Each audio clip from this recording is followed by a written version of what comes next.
Real ലൈഫിൽ താങ്കൾ എങ്ങനെയാണ്? ശരിക്കും ദൈവവിശ്വാസിയാണ്? തീർച്ചയായിട്ടും അതെ. ഓക്കെ.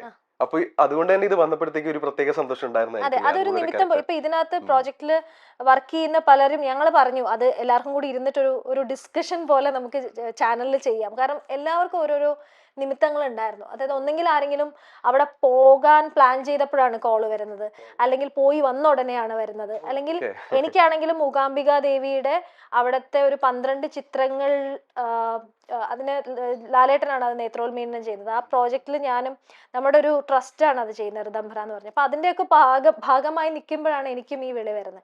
അത് ആദ്യം പൊതുവെ ടെലിവിഷനിൽ അല്ല സീരിയൽ ഇപ്പോൾ ഉടനെ ചെയ്യുന്നില്ല എന്നൊരു തീരുമാനം കൊണ്ട് തന്നെ ആദ്യം ഞാൻ പറഞ്ഞത് ഞാനൊന്ന് ആലോചിക്കട്ടെ എന്നാണ്. പക്ഷെ വീണ്ടും അത് എനിക്ക് തന്നെ ആ ഓഫർ വരികയും അങ്ങനെ. അപ്പൊ ഞാൻ വിചാരിച്ചു ഇതൊരു ഡെസ്റ്റിനിയാണ് അത് ചെയ്യാന്നുള്ളത്. അങ്ങനെയാണത്. സൂപ്പർ.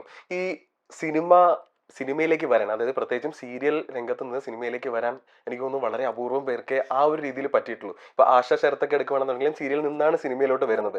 എവിടെയെങ്കിലും മൈൻഡിൽ ഒരു കോൺഫ്ലിക്ട് ഉണ്ടായിരുന്നു? അതായത് ഞാനിപ്പോൾ സീരിയലിൽ നിൽക്കുമ്പോൾ എനിക്ക് ഫിലിംസിൽ ഓപ്പർച്യൂണിറ്റീസ് കുറയും, കാരണം അങ്ങനെ ഒരു ടബു ഉണ്ട്, അതുകൊണ്ടാണ് ഞാൻ ചോദിക്കുന്നത്. അങ്ങനെ മനസ്സിലൊരു കോൺഫ്ലിക്ട് ഉണ്ടായിരുന്നു എപ്പോഴെങ്കിലും?